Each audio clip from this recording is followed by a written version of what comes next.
screw up and mute myself all the time. So this is Condé Nast Traveler. What's missing here? What do you just not see in these images, or very little of in these images? These are some of the most beautiful swimming pools in the world. But what don't you see for the most part? These are really beautiful. Condé Nast is a guilty pleasure for me. It really is. It's a guilty pleasure for me. I actually have a subscription to. I've got a Condé Nast all access, because they have some really great magazines in there. Yeah, bingo! Y'all got it right away. No people. Why do you think that is? There's a scientific reason for that. There really is. Here's an article from another magazine that I just discovered. I don't have a subscription to this one, but it's free online. Scales. I don't need to learn how to pronounce that. But these are some of the most beautiful beaches in the world. Again, no people. No people. When you see a tourist advertisement for a hotel, or it doesn't matter, there are typically no people in them. Do you know why? There's a reason for that. There's a reason for that. It is because people are scary. Yeah, they trigger our fight or flight instinct. We find things less attractive, even if there are pictures that show attractive people. We find them less appealing. It's true. It triggers part of the amygdala. And it's different in different types of people. For instance, I tell people all the time, we are not the same as Republicans. And this is where I'm going with this. We are not the same with Republicans as Republicans. We just aren't the same people. And I mean, literally, we are not the same people. I should say physically, not literally. I will get emails from the grammar police. We are not the same people. They can scan your brain without knowing what your political beliefs are, and with an 80+% accuracy, guess what your political beliefs are by scanning your brain activity. True fact. So what's different about us and Republicans? Fight or flight. See, we liberals are much more likely to be embracing of people. We are. Republicans and MAGA and those people are far more likely to be terrified of people. They've got, when they scan their brains, there's far more activity in their amygdala, where the fight or flight instinct is held. They see a person and their amygdala lights up, man. It lights up. So advertisers know this. We like a beautiful beach just as much as they do, but they don't like people. So they don't put people in. This is not up for debate. It's just the way things are. It's just who people are. I want you to keep that in mind as we go through today's show. I say it all the time. We are different people. You are better people because of the way you are made. And I tell people all the time, you cannot reach MAGA. They are designed broken. They are. The way their brains are made make them unfit for social interaction. It is what it is. V-Man, thank you for the support. So sure we'll have fascism in America, but it'll come disguised at 100% Americanism. Huey P. Long, the kingfish ain't wrong, sadly. The reason fascism always comes from Republicans is what I just described about their brains.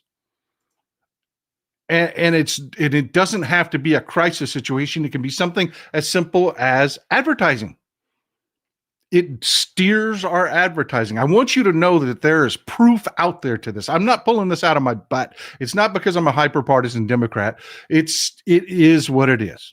So with that in mind, let's dig into the show. E.T., thank you for being here. People think about getting away from things. No, people makes that more attractive. It is actually a physiological thing built into us. Liberals, we love things like if you show a picture of Oktoberfest with a tent full of people drinking beers and stuff, we love that. They do not. They do not. It lights up their amygdala. It lights up their fight or flight instinct. That's why they hate cities. That's why they hate cities. It is a physical thing. And no, you can't fix it in them. So let's dig into it. Thanks for the support, Chris. Let's dig into the show. Let's do this.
Good morning, everybody. Let's do this. Let's do this. There's a lot going on, and some of it is just batshit crazy. Agent Cajun John, thanks for says, I'd like to chat to you about your organized meetups for 2026. I want to do it, man. Let's do it. Let's travel around. Let's get together as groups. I've got pins incoming so that we can, we'll have identifiable pins. The conservatives in Congress wear the AR-15s and stuff like that. I'm going to mail ride or die pins to every member of Congress so they can identify as ride or die Democrats. Let's do this. Let's do this. Starting with craziness, just nutball, nutty shit about booger brains. He comes out with this. More nonsense. He went after Jimmy Kimmel. Now he's going after Seth Meyers. Seth Meyers of NBC may be the least talented person to perform live in the history of television. His ratings are better than yours, jackass. In fact, he may be the worst to perform live or otherwise. I watched his show the other night for the first time in years. In it, he talked endlessly about electric catapults on aircraft carriers, which I complain about as not being as good as the much less expensive steam catapults. That's stupidity. That is stupidity. The magnetic catapults are far more reliable, far better than the old steam catapults. But yeah. On and on he went, a truly deranged lunatic. Why does NBT waste his time and money on a guy like this? No talent, no ratings, 100% anti-Trump, which is probably illegal.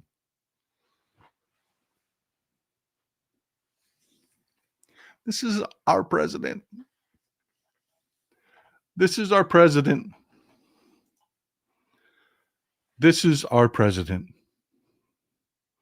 No shit. Posted that on True Social. I mean, this guy's got boogers for brains. He does. He is just freaking gone. He is just freaking gone. And it's dangerous. It is dangerous. We got a couple things going on that are just no joke. Let's dig into it. Trump tells the Defense Department to prepare for possible action in Nigeria. All right, let's talk about it. This is Nigeria. Let's go to the map. Just to remind everybody the region we're talking about, where we're talking about. And yes, there's a Truth Social post to go about that where he talks about He doesn't. That headline was kind. He talks about he talks about it tells them to actually prepare. It doesn't, mean possible action. He tells them to prepare for action. That headline. I don't know why they put the possible in there. In his statement on True Social, there was no possible in there. It was they better do what I want or we're attacking. So yeah.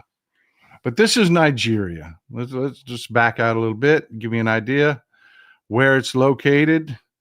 You can see, you've got Central Africa here, Northern Africa. It's in Western Africa for the most part, closer to the equator. But it is next to Benin, Togo, Ghana, Burkina Faso, Cameroon, shares a border with Niger and Chad. You get the general idea where it's located. It's an oil-rich country. It is. It's an oil-rich country, and I love to do this. I love to do this because it's a community show. We are a community. It's a community show. How many people do you think live in Nigeria? Wild guess. Let's see it in the chats. And by the way, if you're watching this on replay, you've got to open up the chat panel. If you're watching it on the phone, you do a swipe, it'll open it up. If you're watching on a PC, in the lower right-hand corner, there's a button that says panel. It doesn't say chat. It says panel. Open it up. The conversations that they're having in the live chat are everything. Got a guess here for 100 million. Got a guess here for 90 million. Got a guess for 1 million, 7 million. 1.2 million, and I'll answer because somebody's about to go to Google and look it up. It is 230 million people live in Niger.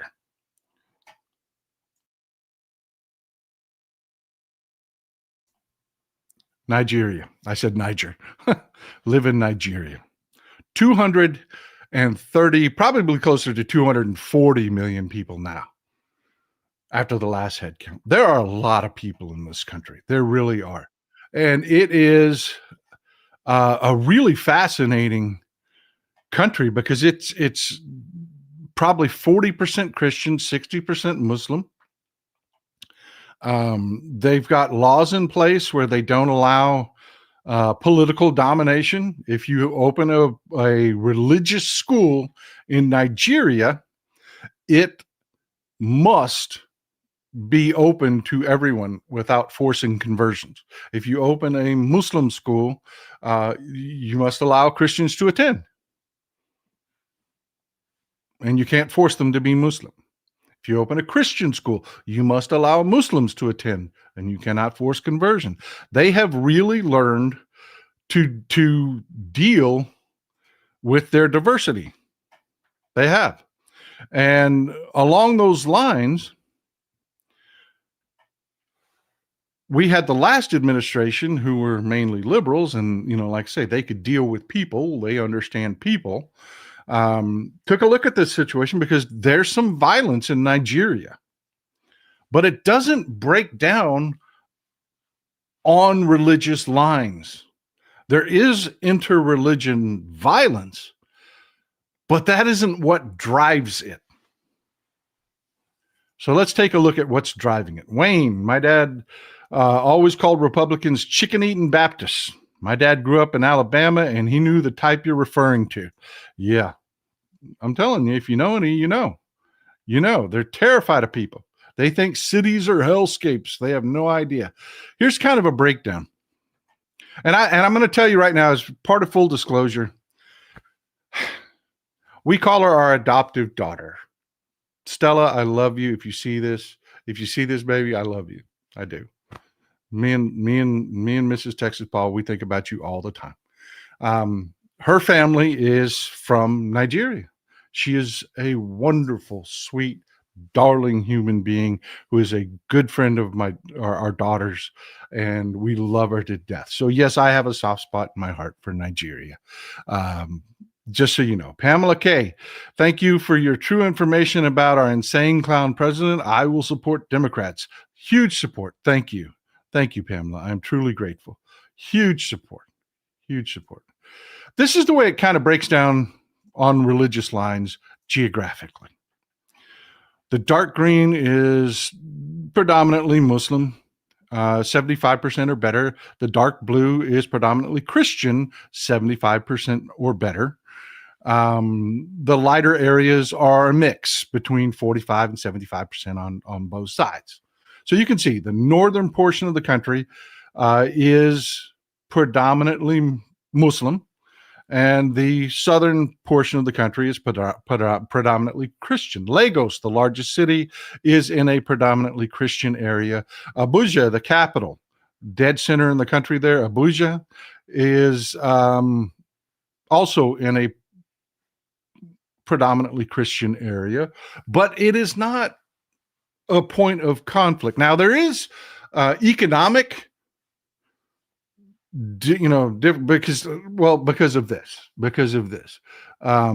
You can see the southern part of Nigeria is predominantly Christian. It is also where the oil fields are in Nigeria. Nigeria is a very oil-rich nation, very oil-rich, and it's all in the south where the Christians are. You get a general idea. Each purple dot there that you're seeing is an oil field. The red lines are oil pipelines. You can see they lead out to the terminals. There are also offshore oil fields that are very rich. A lot of offshore drilling off of Nigeria. It is a very modern country in many, many ways. It is. Let me find, I got some images for you here. 1 second. Pull it up for you. There you go. This looks like AI, but I assure you it's not. It is in Lagos. It is called Banana Island. It is a little protrusion off of Lagos. It's very wealthy. I encourage you, go to Google, take a look at Lagos. It is has some very beautiful, but like all cities, it's got challenges. It's got slums. It is a major metropolitan area. But it's you get what I'm trying to tell you, folks. It is diverse. It is fascinating. It is an incredible country. It is. And it has challenges. And there is violence there. There is. Just like there is violence here. And there is violence that's driven by terrorist organizations there.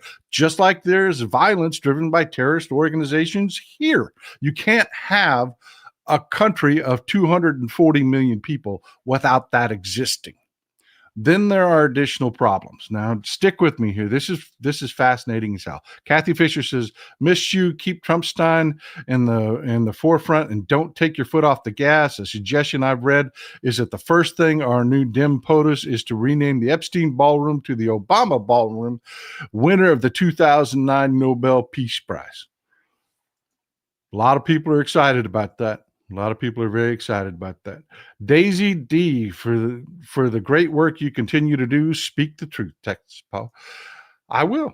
And I tell you what, if I was president, first thing I would do is I would gut the White House and restore it.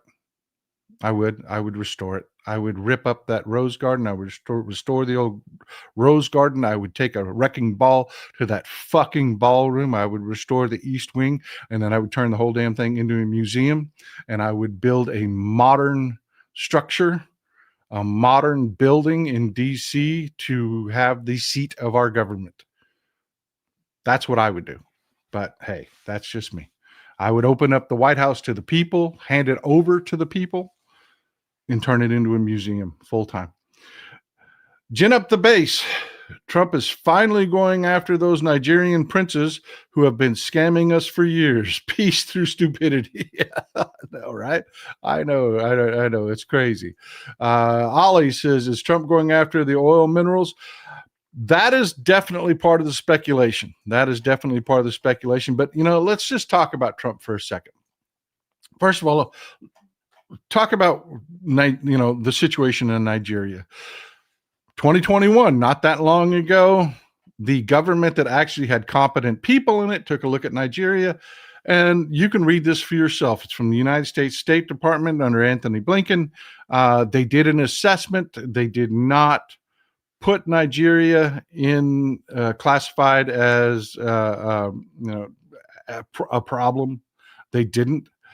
They took a look at the violence there, and they came to an understanding that it isn't really terrorism based. It isn't religious based.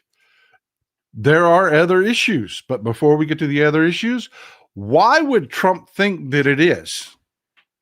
Why would Trump say that the reason that we have to go into Nigeria is because they're killing Christians? And that's what he said. We have to protect our beautiful Christians. Why would he think that? Well, what's wrong with our government? Who is the biggest problem in our government? Robert Walls, thank you for the support. Who is the biggest driver of misinformation? Who are the biggest liars? Who are the biggest problems in our government? That's a real question. Who is it? And I'm not talking about Republicans. I'm not talking about any of that. I'm talking about who is driving it. Somebody needs to remove Rich Delivers from Twitch. He's a shithead. But who are the biggest? There you go, right there. I knew you'd know. I knew you know. Tina T. Evangelicals, 100%. The core of just about every problem in our government goes right back to evangelicals. Right back to evangelicals. Chandra Patton, thank you for being here. I'm so glad you're here. As my grandma would say, keep on keeping on. Love you. Thank you. I appreciate the support. I really do. It's the evangelicals. So why would Pudding Brains, and I have to tell you, I want to remind you, Trump isn't really running this government. He is gone. Forgive me.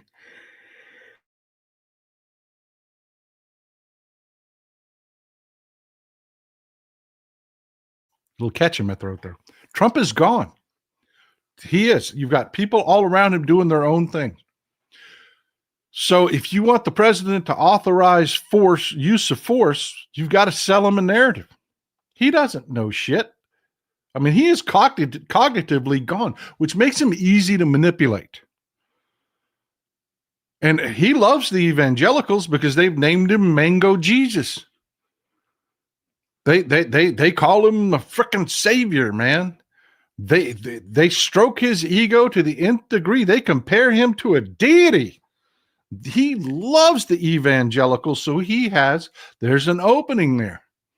And if you wanted to take, get in to Nigeria, control of Nigeria's oil fields and move into that region for your broligarch buddies, how would you do it?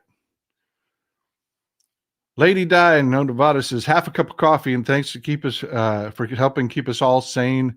Dodie, I appreciate you. I really do. Connie, thank you Connie Leiden. Thanks for supporting the show. This is how you get the evangelicals to scream they're victims. They're victims. Oh my God, they're killing the Christians. They're killing the Christians. It's just a genocide, they're saying. It's just a genocide of Christians in Nigeria. No shit, they're really saying this. And yes, there is violence where Christians die. Don't get me wrong. The best lies have a kernel of truth. Well, what they don't tell you is stuff like this. It goes both ways. It goes both ways. A couple of Christians rode up to a mosque where they were meeting for morning prayers and just opened fire. And horrifically, it was actually much worse than that. It was much worse than that. Aminu Ibrahim, a lawmaker representing Malum Fashi, said at least 30 people were killed and 20 others burned alive in what he described as a series of brutal attacks on the community. Yeah, that was Christian on Muslim violence. That happened here. Let's go back to the map. That happened here in northeastern Nigeria, here at Maiduguri.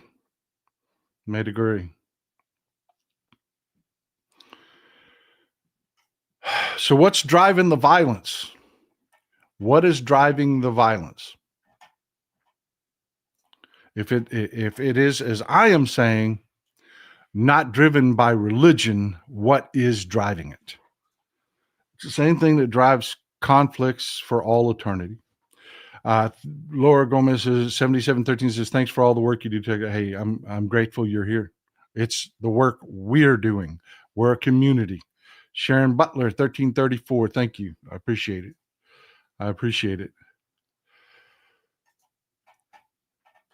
I am here to tell you it's the same thing for all eternity. Resources. It's a fight in northern Nigeria over resources. The herders, the cattle herders in Nigeria are mostly Muslim, not exclusively, but mostly Muslim. It's kind of the same story we had in Sudan, where I told you, you had southern farmers in the south, and you had Arab herders that came in the north, and in the beginning it was the Christians in the south in Sudan that were persecuting the Arabs, and then the Arabs got together and got support, and then now they're persecuting the Christians. It's not a religious thing, it's resources. It's a battle over resources. You have farmers, which are a mix of Muslim and Christian, fighting herders that are predominantly Muslim with some Christians. And it's a big freaking deal in Nigeria. There are 240 million people in this country. I've explained this to you. Here in the U.S., we've got to produce over 1 billion pounds of food a day. I'm talking about grow it, process it, package it, deliver it, cook it, and eat it. Over 1 million pounds of food a day. There are 240 million people in Nigeria, and they're fighting for resources in the north.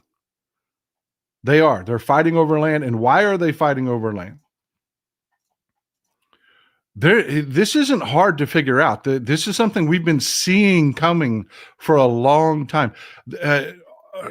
Predominantly in the South, there are the entire states in Nigeria that have implemented anti-herding laws. You can't graze your cattle. There's anti-grazing laws in some states. So these herders have been forced out of the state.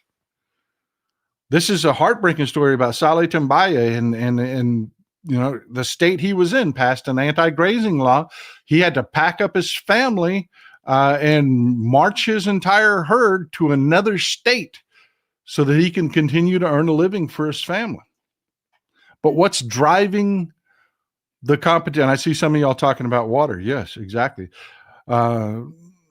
Michael LaRosa says, between the government shutdown and the Epstein files, the administration has to invent new streams of news to occupy the reporting cycles and distract. Exactly what this is. But I want you to understand this in case it actually does break out. This is the real enemy right here. This is what's causing the problems in Nigeria. It's desertification.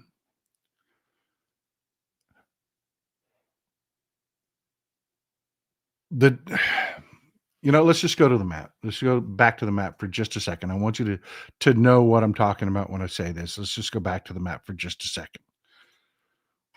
This is Nigeria.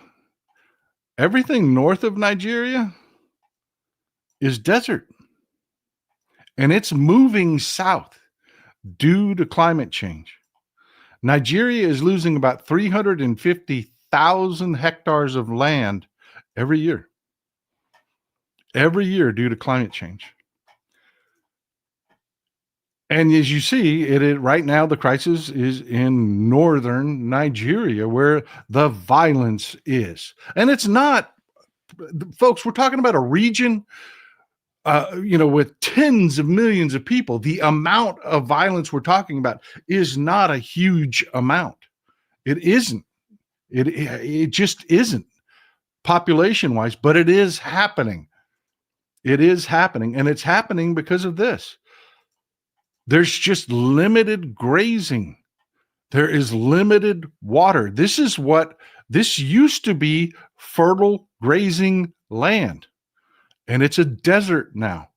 And these herders have to move their herds. And where they're moving their herds, you already have farmers. And the farmers need the water in the region for their crops. And it is a battle for resources. It is not broken down Muslim versus Christian. It is haves and haves not. It is a desperate situation, is what it is. And in these regions, they huddle down into communities and they protect themselves, and it ends up being community on community. And yes, there are terrorists like Boko Haram and the Islamic State, West Africa, are both active in Nigeria. But they are not attacking Christians. They aren't. The violence from Boko Haram, which is a Muslim terrorist organization, and the Islamic State is against Muslims. They're in a battle for power in Nigeria. So you can't even say that it's terrorist states doing this.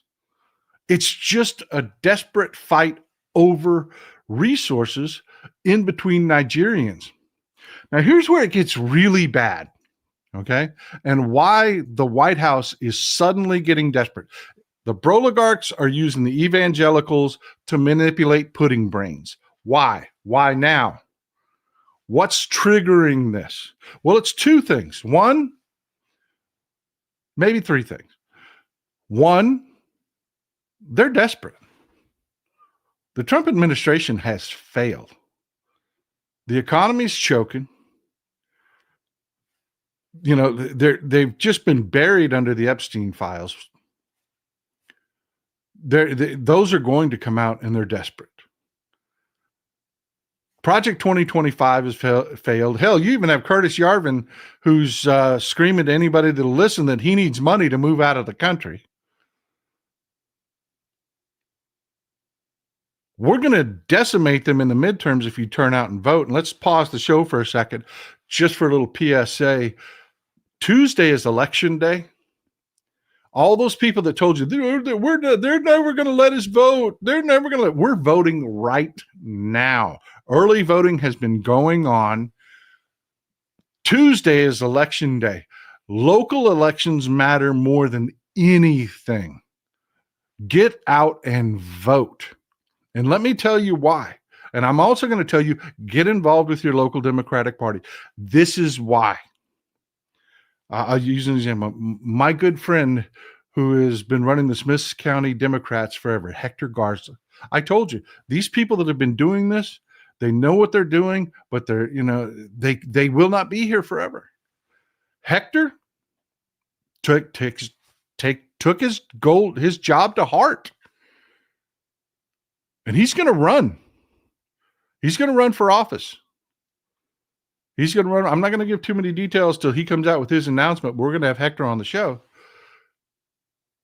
We're going to help him out. But he's stepping out of his role running the Smith County Democratic Party, and he's going to run. We need people to replace Hector. And that ain't an easy thing to do because Hector's an amazing guy. That's why I need you involved with the local Democratic Party. And we're going to vote Tuesday. Vote. New Jersey, Virginia, all across the country, there are local elections, mayor's races, everything. You got to vote because of stuff like what we're talking about. That's one. Their presidency's collapsed. The economy has collapsed.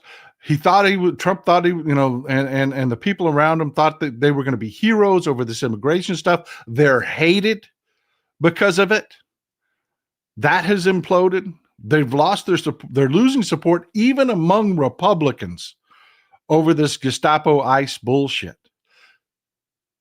So they're just flailing and desperate. And Trump thinks, oh, tough guy, war, blew up some boats in the Caribbean. That didn't work out. Everybody hates that. Everybody hates that. What do you mean you just blew up? Look at that little boat. You telling me we had a destroyer there and we couldn't interdict that boat? No, people are not cool with extrajudicial assassination. It's collapsing on them at every front. That is one of the big drivers behind this, is they're flailing, trying to look for, oh, I'm going to be a war hero. Surely if I start a war, everybody will support me. 17 propositions in Texas, Hilly Beepo. Yes, absolutely. And if you're in Texas, a couple of those propositions are designed to absolutely bankrupt our state. They are. You know how the Republicans, when every time they're going to lose, just like Trump did in Afghanistan, they do this scorched earth bullshit to leave disasters, and then they point at the incoming Democrats and say, oh, look, Democrats are here and now we have problems. A couple of these propositions are designed to fiscally bankrupt our state. They are. They're going to slash taxes when we don't have enough resources to cover our budgets already. Pay attention to these elections. Josh Jameson. Hey, Paul, I did a heavy research before I voted on Texas 17 propositions. I even cross-referenced my choices with other liberals and Dems. Good job, my friend. That's what I do before I walk in and vote. That's what I do. I have a note in my hand and go down and I know how I'm going to vote before I walk into the booth. But this is another major reason why. Yes, the resources. Yes, absolutely. That's another reason. Nigeria, control over Nigeria's oil fields is on every level, just economically, strategically. That is huge. Why are we worried about who controls Nigeria's oil fields? Well, it's this. See, Nigeria's got that desertification problem. They've got a problem. Did we step in and help? No, because we've been very stupid, because of Republicans, and that's why I went through that whole intro about Republicans and their fear. That has been driving gunboat diplomacy forever. They don't do people well. You know who does people well? You know what country does people really well? China. China has been helping Nigeria. How? Well, China has a problem themselves. They've got a desert problem themselves. If you've never seen the Gobi Desert, it is brutal. It is one of the most brutal deserts on earth. And China has figured out a way to take land back. And I mean, it is amazing what they've developed. It is truly amazing. What they figured out is they've developed a cellulose paste, and they spray it all over the sand. Cellulose being wood fibers, a cellulose paste. So it will degrade over time. It's biodegradable, but it will infuse into the sand and hold moisture, and that degrading cellulose provides nutrients. And it works, man. It works. It really works. This is not AI. This is real. There's a video here on YouTube where you can see this happening. It is incredible. It is incredible what they've been able to do. It's not perfect. They've run into some hitches. They've run into a few hitches that they're having to smooth out, but it is really incredible what they're doing, reclaiming deserts and turning it back into arable land for farmers and whatnot. I mean, it's just beyond belief what they've been able to do.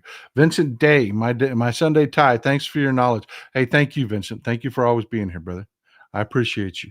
North Swiss 815. I hope you had a good break and recharge. I did. Boston is incredible. DC is incredible. Our American cities are just beautiful places. They really are. They really are. We've got to get away from our oil addiction. We do. We do.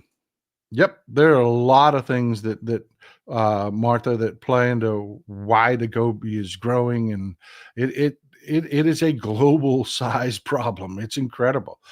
Kit B, 08. I went to a rally yesterday in Norfolk, Virginia yesterday for Abigail Spanberger with Obama. It was amazing. I voted early for her. Fantastic. Yeah, Obama's been doing a great job in Virginia. He has been doing an amazing job in Virginia, getting people super excited, super pumped up. Linda Orndorff, 5129. Thank you for always being here, Linda. Go to your local county Democratic website to get voting information. A lot of the time, they will give you most of the info you need. True that. True that. Key into your local Democratic parties. The most important races are local. Michael LaRosa, 519. Back again, sir. Thank you for your constant support. China plays the long game. We could learn a lot from them. Yeah, they're very good at things like this. They are. Dying Breed Garage. Hey, Paul, with y'all, please mention Mickey Sherrill and how our winning New Jersey sets the tone for the rest of the country as well as the Virginia election. You got it, my friend. I will do it right now. Mickey Sherrill winning in Virginia. She's polling just ahead of Jack Ciattarelli. Folks, that is the wake-up call for Republicans. They're already breaking from Trump. I got another story for you just here in a minute where Republicans are already breaking from Trump. The cult is fracturing. If we show up on Tuesday and we have decisive wins in Virginia, we have a decisive win in New Jersey, that will terrorize Republicans going into the midterm. They will see the writing on the wall. They will. It will, will it convert MAGA? No, not at all. But it will cause Republicans to stand up even more than they already are now. Catherine Ryan, thanks for keeping us informed and inspired. Wish it could be more, but I made donations to my local food bank. All right, Catherine, way to go supporting the food banks. Thank you. Thank you. Thank you. And no, Republicans aren't doing a lot to oppose Trump. That came out sounding wrong. They aren't. Some Republicans are breaking with Trump right now. That's how Democrats were able to overturn the Brazil tariffs. They were able to overturn the Canada tariffs. Yeah, and stop Trump from doing these global tariffs. Because some Republicans are breaking with the cult and joining the Democrats and voting this shit down. Ollie, 1976. Can a Fed judge not swear in Grijalva? No. No, they can't. Kim McHugh. Good question, though. Good question. Looking forward to our Virginia election. Makes you proud. Vote. Yep. Strong sweep in Virginia will do a lot. It will do a lot. But here's one of the problems that China's having. And they're tweaking this. They're working on this so it's less of an issue. Oh, wrong tab. Anyways, it depletes a lot of surface water. It does. It depletes a lot of surface water. It takes a lot of surface water. They've come up with new systems to help claim water, even in desert air, the moisture in desert air. And they've come up with this system. You see these pockets that are dug there? They've had a lot of success with doing it this way. Instead of trying to just spray the cellulose, all over everywhere and then have to water it all, they're figuring out that they can do it in these little segmented areas. And then once there's plant life. You do it in stages, like you say, long game. You do it in stages. You develop, once you get some plant life there, you keep supporting that plant life. It will change the amount of humidity in the air and make it easier without depleting groundwater to actually get the job done. It takes a little longer, but China's been working on this. They have been working hand in hand with Nigeria on the ground to get this done. What have we done? We just threatened to invade them.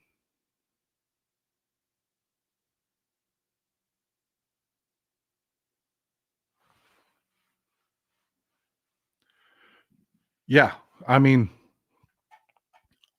it's not hard. These Republicans don't understand that they're afraid of people. They don't do diplomacy well. They always want to threaten their way out of everything. They don't understand the power of feeding people, U.S. aid. They despise stuff like that. China gets it. China understands. China went to, is all over Central America. They went to Panama. They gave Panama almost no interest loans to rebuild their infrastructure, their electric infrastructure, their ports. They sold them the equipment, the cranes, dirt cheap. Panama's making a lot of money, and they're making it because of China. Were we there? Nope. Nope. That's the kind of thing that America first, which is really America only, is a loser. It's a loser. That's why they're desperate in Nigeria right now, because Nigeria is very much looking to China and saying, hey, want to buy some oil?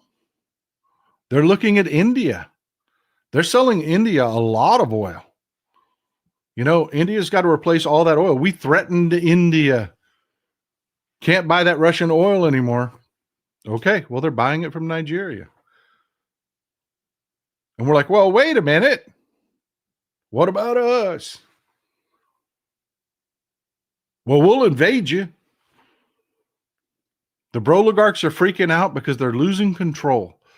So to manipulate Trump, they're sending the evangelicals in with the same thing, the war on Christmas. They're always, that is modern evangelical Christendom in a nutshell, victimhood. They're always victims. There's going to be a Starbucks cup coming out soon that just violates Christians.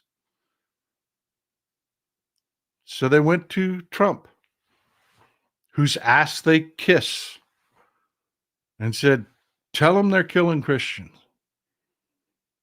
And Trump, because he's got boogers for brains, believes it. So we're probably going to end up in one of the worst situations. I mean, think of Mogadishu on a scale, a factor of 100 times larger. It really is just a disaster. And our military knows it. Our military knows it. They do not want to do this. This is going to be a real internal crisis on our hands, because Trump, once he gets something in his head, he's a spoiled little man baby and he wants it. And they convinced him, as Trump calls them, the beautiful Christians. They're killing the beautiful Christians. He thinks he's going to be a hero. This is dangerous. This is dangerous. This is why the press must start asking questions about his cognitive abilities. Christy 007, so the Chinese are moisture farming like in Star Wars. The Chinese are moisture farming like in... Yeah, they are. They are. They really are. They're thinking long term. They really, I'm not sucking up to China. I'm just, impressed. I'm impressed. George Brown, thank you for being here. Most of the major engineering projects in the world right now are going on in China. Gamer guy, China is smart about this. It's about progress, not perfect. Yep. Yep. And they're doing it everywhere. And gunboat diplomacy will not work. All you're doing is turning these people against us. That's it. You're driving them away faster. Jason Crow, there's a reason Republicans always bash China. The Chinese government actually puts their money where their mouth is and gets shit done for their country and citizens. They aren't perfect, but yeah, China has a lot of flaws. They do, but they do some amazing things. And if you think we have to produce a lot of food every day to feed our people, the logistical challenges for China are 4 times as large, 3 times as large.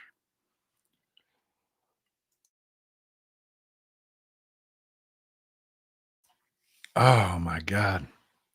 By the way, these are the new cups. There's these are the new cups that are in the store. This one has just been well received. Doo-doo-doo-doo-doo-doo. Sorry about the lights. I love this cup. I love that cup. But yeah, not just Nigeria. Not just Nigeria. We've moved a lot of resources. We've reopened the Roosevelt Roads Naval Base in Puerto Rico. We're dumping a lot of money into Puerto Rico right now in construction. We're modernizing the Hernandez Airport there to bring in larger planes. They are preparing for war. They've moved like half our Atlantic fleet into position of Venezuela. That's an exaggeration. It's not half our fleet, but it's a substantial amount of our Atlantic fleet within striking distance of Venezuela. It is really, really looking bad, folks. You've got things like the Jason Durham here, which is an Arleigh, if I remember correctly. If I get one of these wrong, correct me. But I believe the Jason Durham is an Arleigh Burke class destroyer. So the Kanaha and the Joshua Humphreys are Kaiser class support ships. They're oilers. The San Antonio. You know what? Let me pull up an image of the USS San Antonio. That is an amazing freaking ship right there. That is. I'll come back to this. This is the USS San Antonio that's been deployed down there. It is an incredible ship. It is a floating warehouse. I mean, it is amazing what it can do. It is incredible. If you want to do amphibious landings or you want to drop a bunch of merchandise and support, logistics, it is incredible. It pulls right up, backs up into shallow water, and it can just start dropping anything and everything you need. It is a floating warehouse. It is incredible. It really is incredible. The amount that it can just deliver in the middle of a war zone. But yeah, we're dropping specialized ships down there. Let's get back to the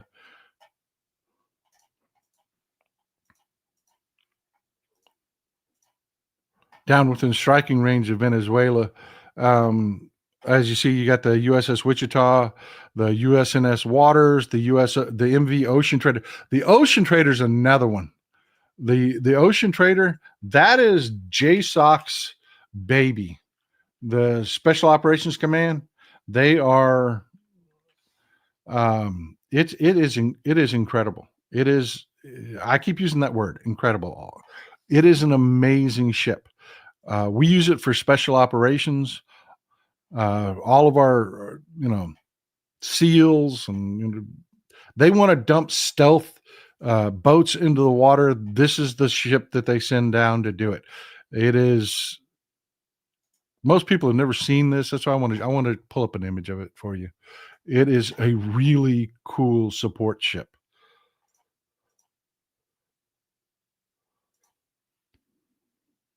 This is the MV Ocean Trader. This is part, we talked about it in a previous show, the difference between USS, USNS, and, like this boat carries the MV designation. It's part of the Sea Lift Command. It's got a Navy skipper, but a civilian crew. A lot of contractors, high-end military contractors, work out of this boat. It can deploy stealth helicopters, stealth boats, everything. It's got cranes that can come right out of the side of it and drop them in the water. This boat being down there means that shit's about to get freaky. It's really freaking cool. But yeah, just some more of the resources that are. This is just what we know of. This isn't all of the subs and whatnot. You got the USS Stockdale, which I believe is that's an Arleigh Burke destroyer. You've got the USS Iwo Jima, which is an amphibious carrier, another very cool boat, but I won't pull that one up. The USS Gravely, the USS Lake Erie, which I believe is a Ticonderoga class. Oh, now I'm tongue-tied. Somebody help me out. Not a destroyer. But yeah, we've moved F-35s down to Puerto Rico. They're preparing for war. They're preparing for war. And they almost got their excuse. Maduro caught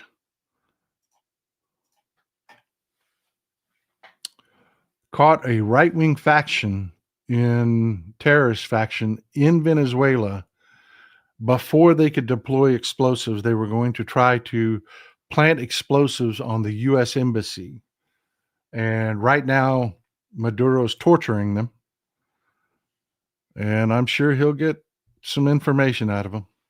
But a lot of people, rightly so, were saying that this was going to be a false flag.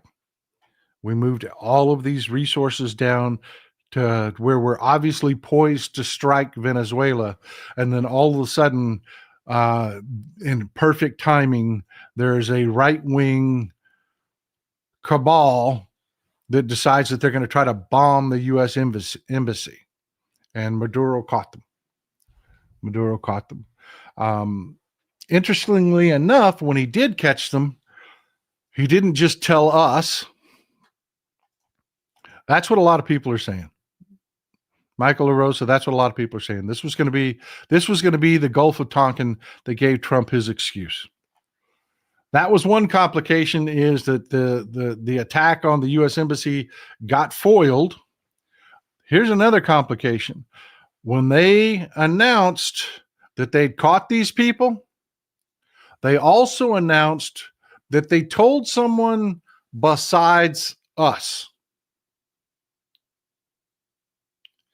See, they told us that, hey, somebody tried to target your embassy. Then they said vaguely that they told another nation that they had also foiled this plot, but didn't say who. The Inquisitive Prince 7095, it's a sad situation. The majority of Americans never consider global geological politics into voting. Please listen to Texas Paul, share his videos. Thank you. I try to do the research. This is what, when I say I can't do this full time without you, this is the stuff I'm talking about. Digging into this to find you. This is what I'm doing. I mean, I spend hours and hours prepping this stuff. But they said they informed someone else. Then 2 days later, this showed up. Yeah. A Russian military IL-76 lands in Caracas. And that's a really big deal. That is a really big deal, folks, because Russia had basically abandoned Central America and South America. They had rolled back. And then all of a sudden, you have one of their largest military cargo transports lands in Caracas, Venezuela.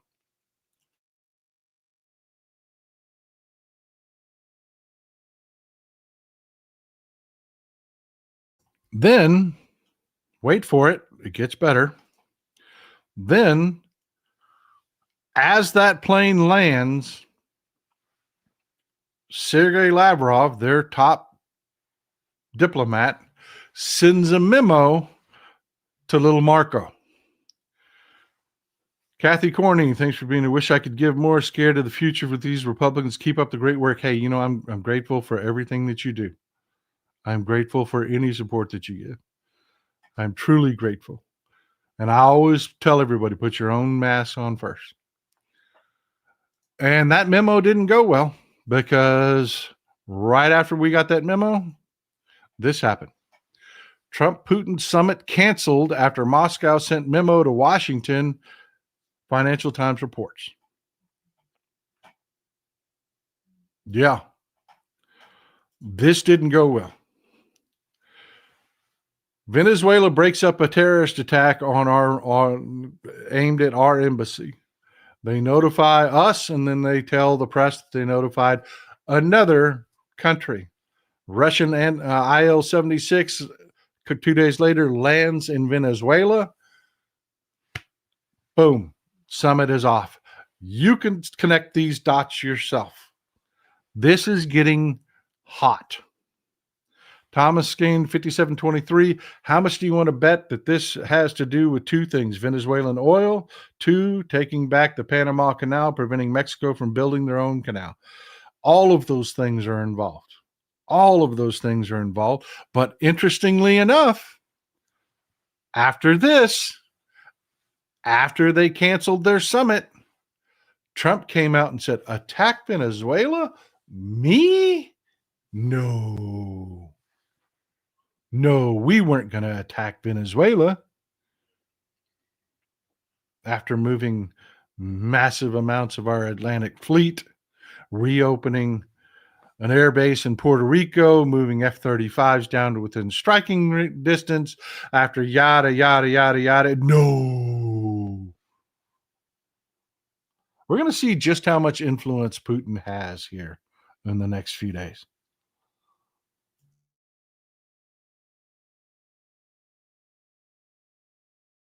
And I will be honest with you. Everybody, and I mean everybody's response to this is, because nobody knows what was in that memo because they're not telling. It hasn't been leaked.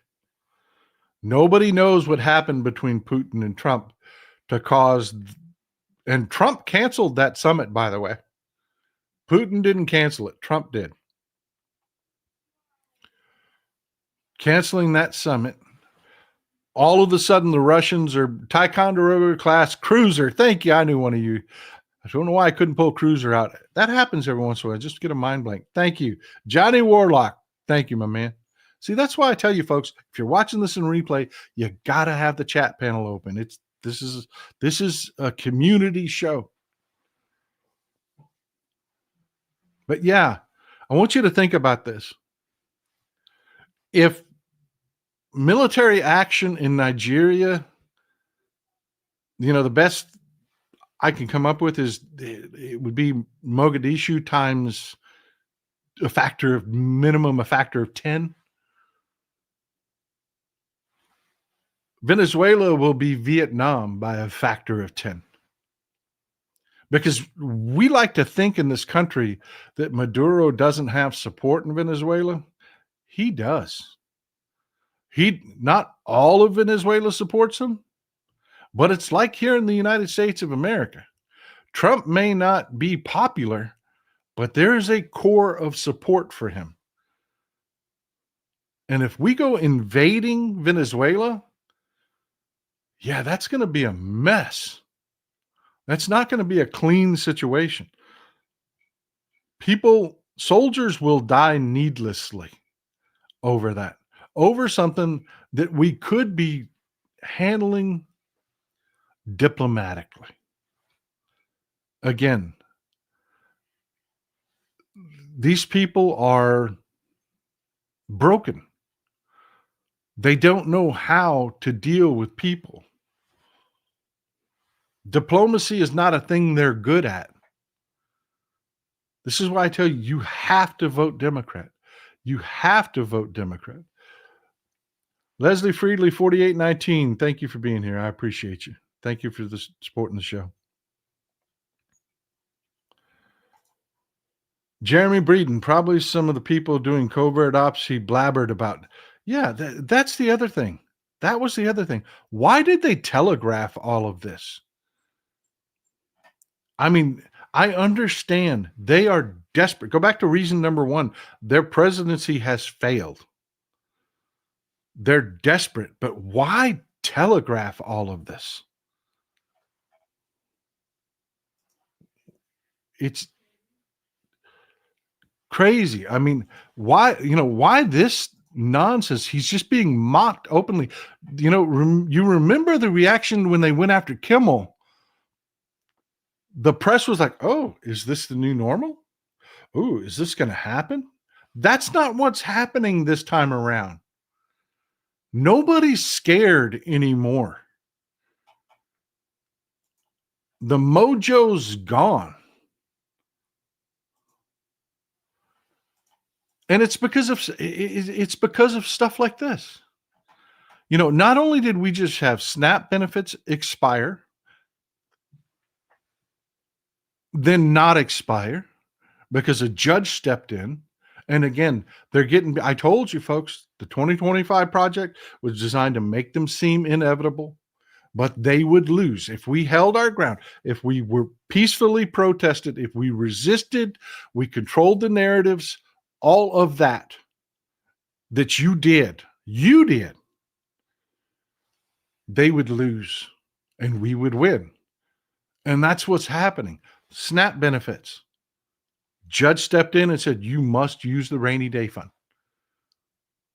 By this Wednesday, you will have made the payments. And the Trump administration said, okay. But it doesn't stop with SNAP. New S bill. I was thinking Vietnam War, we can't really be that stupid again. That is exactly the terrain. That is exactly what Venezuela will be like. Marshall Gear, keep up the good work, Paul. Trump is insane. He has pudding for brains. Trump is gone. And it's just people around him doing whatever the hell they want to do. That's why we're getting things like this. And why you're seeing Republicans break ranks. This is from ProPublica. And folks, I'm not one of those people that sits here and says, only pay attention to me. Pay attention to me. No, I actively try to find you people to pay attention to. Publications that are good. ProPublica is fantastic. They really are. Go check them out online. Follow them on your social media. They are doing great reporting. This headline here, red state workers could lose out on disability benefits as Trump administration rewrites eligibility rules. Yeah, they are going, and this story right here was just, I'll give you the cliff notes of it. This is a three-time Trump voter.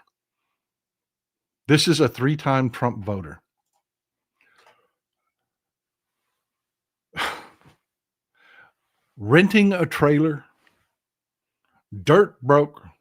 One of those people I told you that lives out here that have made their identity about being Republican. This guy takes, different jobs, different kind of, labor intensive jobs, ends up taking a job working in a waste treatment plant. And while he's working in the waste treatment plant as a very old man, he gets a nick in one of his boots. His job was cleaning sludge. And sludge, if you don't know, is shit.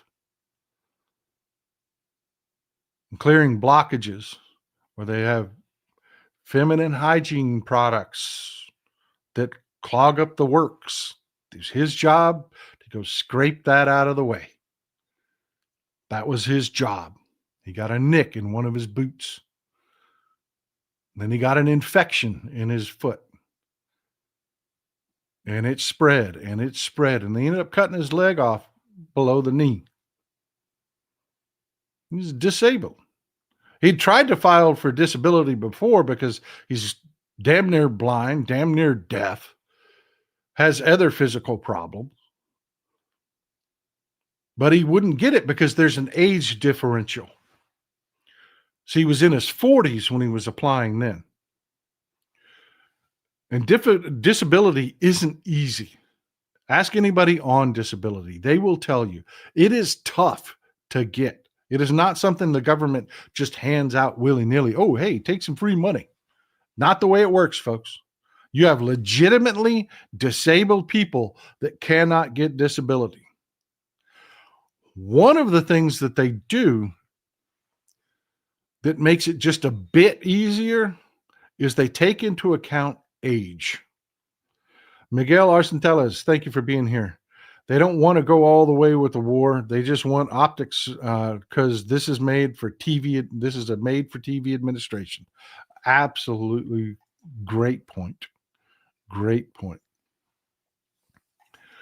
Look, the way it works is if you're in your 50s, you will have an easier time getting your disability approved. If you're in your 40s, not so much. 30s, definitely not so much. 20s, definitely not so much. And the right-wing talking point behind that is society's changed. You can get a different job. You know, not everything's labor intensive anymore. You got enough time to retrain. You don't need to be on disability. You get a job in an office. Talk about just ignoring the reality of who people are and what people are. But yeah, that is really their talking point. And they've continued it on to the point where they're saying, well, we're no longer going to consider age.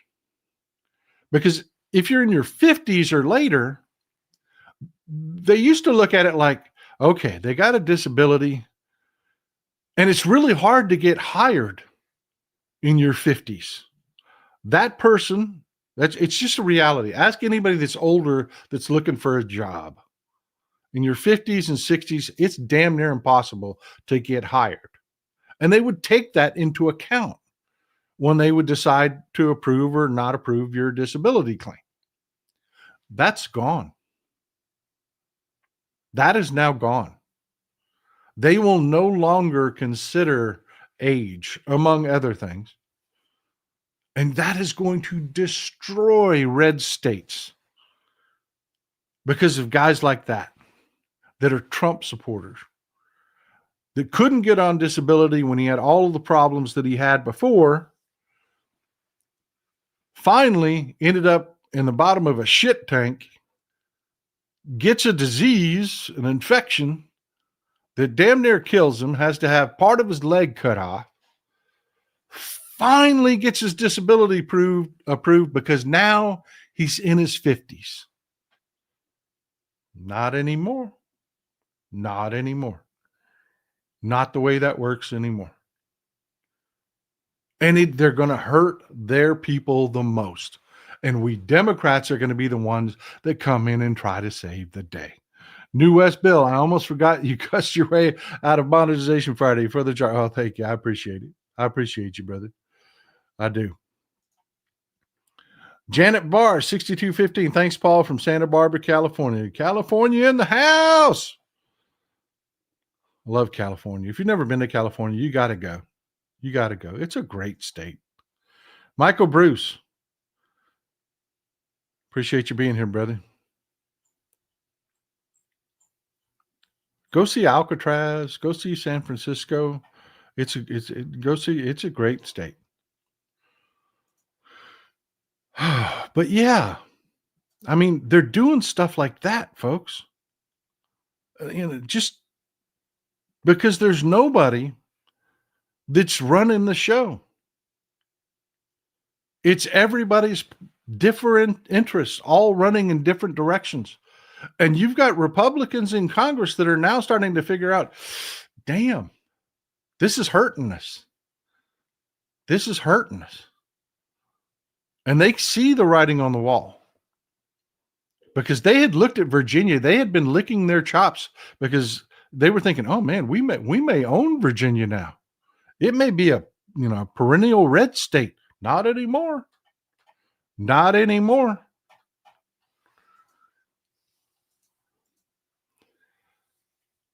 And they're bucking Trump. You know, we talked about this in the last show. This is something that we're going to have to continue to watch. I'm going to bring it up again. This is something that we're going to have to continue to watch. Apparently, Trump is losing his damn mind. Trump is losing his damn mind because John Thune very openly, when Trump said, get rid of the filibuster and reopen the government, just do what I want. Fascism is in place. John Thune said, no, we're not doing that. And several Republicans made some very distinct threats right up to the line of I will cross parties and said, if you get rid of the filibuster, you lose me. I will not vote to get rid of the filibuster. So basically, they didn't have the votes, but to save themselves from that embarrassing situation, John Thune, who does not support getting rid of the filibuster, said, "No, we're not doing that," and they did it quite openly, which has Trump absolutely freaking livid because he's already looking old. He's already getting his ass handed to him by the courts. His health problems are at the forefront. You've got the British getting rid of Prince Andrew in preparation for the Epstein documents to come out. Everybody's doing damage control because they're like, okay, these documents are coming out. They're about to get lambasted in these. They're off-year elections. They're going to get destroyed in the 2026 off-year elections. As long as you keep doing your job and showing up and voting, we've got this. And Trump's in a free fall panic because narrative is everything. And he looks like he's lost control because he has. And that is the end for the cult leader. And it just keeps getting worse and worse and worse. The narratives are getting to the point where they're indefensible. Kay Allen says, voted for Abigail here in Virginia. All right, Kay, I appreciate you. I appreciate you for being a leader and showing up and showing people to vote early and getting it done. Thank you. Maple Midas Janine, just to thank you for all your hard work and time. Hey, thanks for being part of the Midas Mighty. I really appreciate you supporting those guys. Though they do incredible work. They are doing incredible work. Stoneflower, thank you for supporting the show. But this has kind of been talked about a little bit, but I didn't jump on it because I wanted to get some more details. I wanted to see some more details come out. Like I said, I'm a commentator, folks. I'm not a journalist. I'm a commentator. I rely on journalists. So you will very rarely see me out in the forefront of the crowd. You won't. I wait for journalists to do their work, and then I will talk about what we know. That's what I do for a living. The journalists are digging on this one, and it is ugly. It is ugly. Chris Bacos. We also proved last night we have the best best baseball team. I did. You know what? To show you how detached I am and how I never got out of politics, who won last night? I don't know. Who won last night? Somebody tell me in the chat. Who won last night?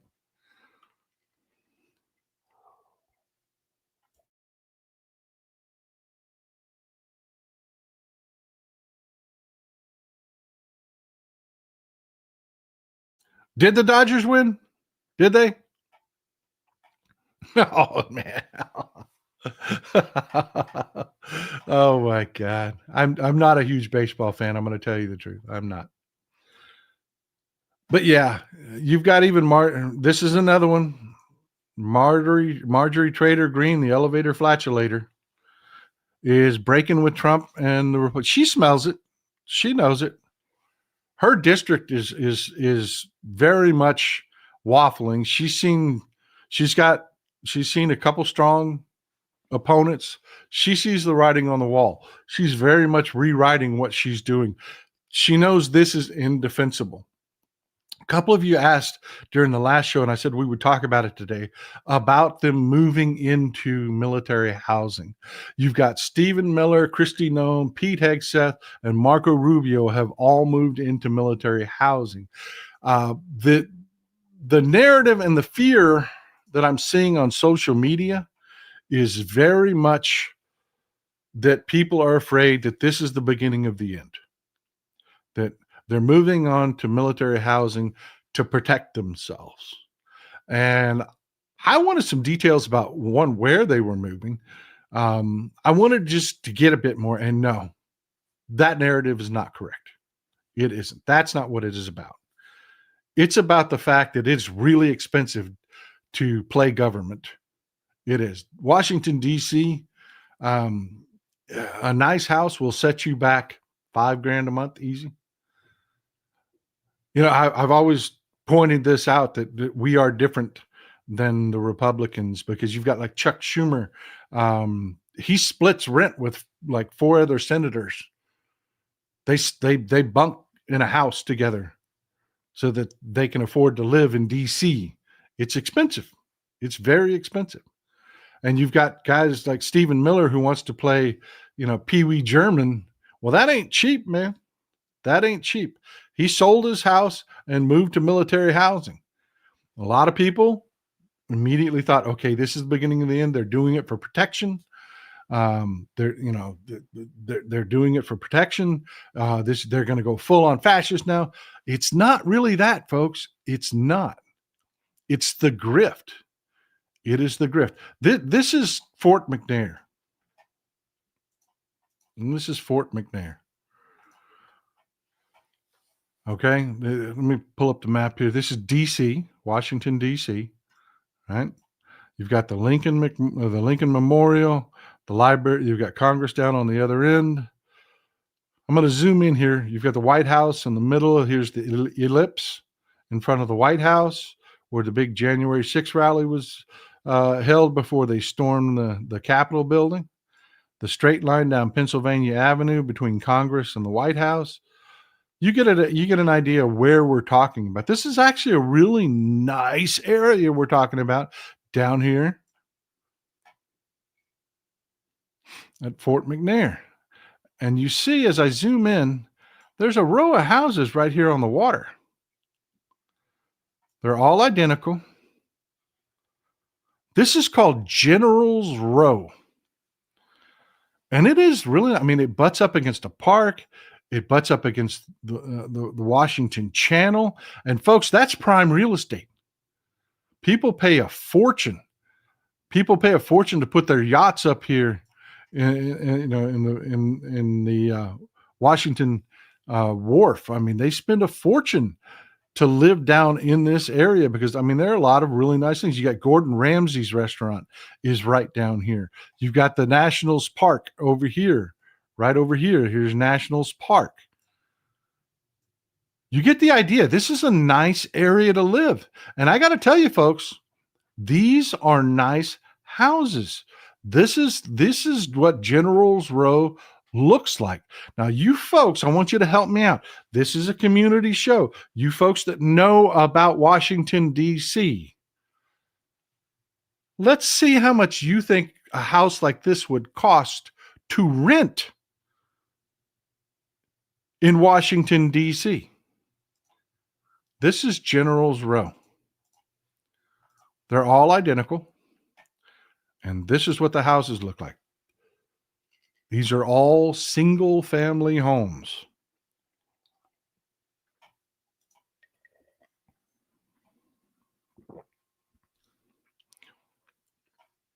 This is where you got old Marco Rubio looking at.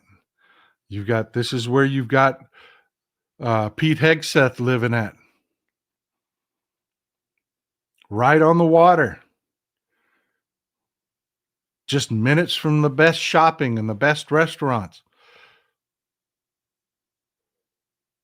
Yeah, folks, this isn't about protection. Fort Pierce isn't that protected. It's wide open.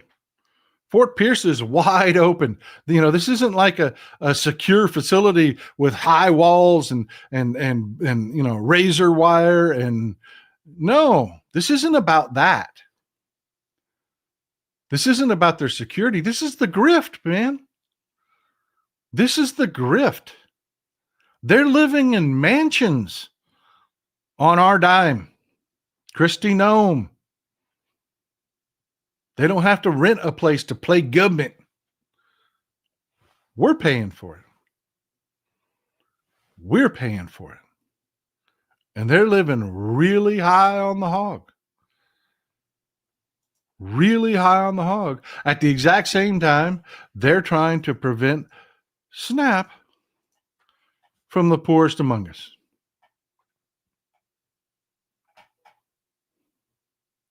And a judge has to step in and tell them to do their damn job.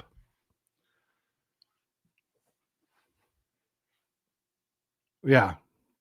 They are greedy sons of bitches. They are selfish sons of bitches. They don't even want to, they want their 6-figure jobs with the best benefits in the country. But they don't want to pay to rent a house.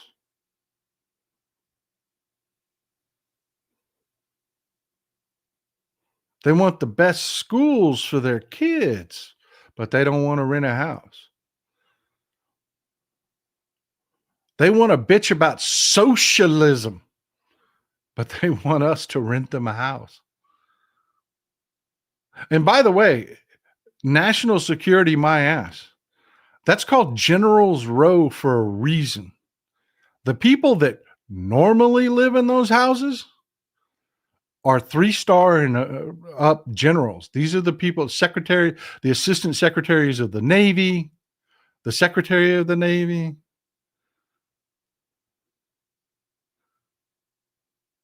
These are high-ranking people that normally have these houses as a perk. You know, when you're running the largest military in the world, you've got to be able to move on a dime. So we give them jets. We do. It's part of it. It's part of it. You get those 4 stars on your shoulder, you have a jet at your beck and call. Because you've got to be able to move at the drop of a hat. We give you a nice house, a really nice house. We give you people to take care of that house and take care of you because you're important and you're doing a job where you've got to be on the move constantly. And then you have these civilians that think they're entitled. I mean, why shouldn't little Marco get the same thing? He's the Secretary of State. Why should he have to rent a house? Because you're a civilian.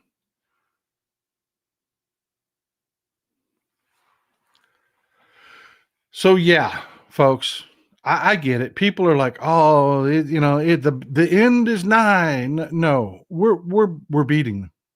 We are. We're beating them. Narrative is everything. And they're failures. They always fail. They always screw up. But they will always sell fear. They will always sell fear.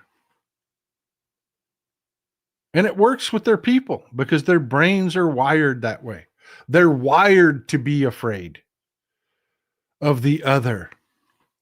It's what makes them what they are. But if you'll just show up and vote, if you will just show up and vote, we've got this. We can put everything back on the right track. We can really do the work that we need to do in our country.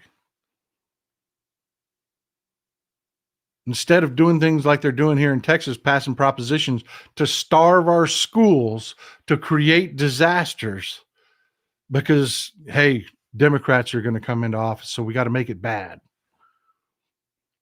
These Republicans are not good people. You're better than they are. All you have to do is vote. We got one thing that doesn't really fit into the show today, but it happened. and it's developing. We don't know exactly why. It could be just, I don't know, some crazy protest or something like that, but it is off the wall crazy, and it happened. A bomb went off at Harvard. Pinky Parker nightmare. Better they pay next to nothing out of pocket. Yeah, they don't pay shit. Yeah, bomb went off at Harvard. And when I say bomb, I mean a bomb. They have determined the Boston arson, tongue tied again. The Boston Fire Department arson investigators determined that, yeah, it was actually intentional. It wasn't an accident. It wasn't a gas leak. It was intentional. On the fourth floor of this building, this is where the neurosciences department is located at Harvard. And on the fourth floor, boom. And nobody knows why. They didn't leave a manifesto. All they know is that when the Harvard PD showed up, these two people in masks were running their ass off and took off and got away.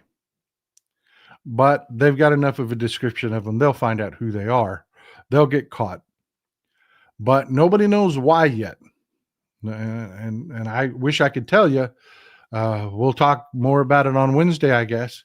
But yeah, somebody detonated a bomb in Harvard. And we don't know. We know that the building's still open, so they didn't do a lot of damage. It isn't like they took out an entire building or something like that. But hey, it happened. That's what I've got for you today, folks. I hope it was helpful. I hope the information on Nigeria was helpful. I hope the information on Venezuela was helpful and what's going on with the Russians. I appreciate you being here. It is always good to talk to you. I'm looking forward to seeing you on Wednesday. On that note, enjoy some Texas cities at night.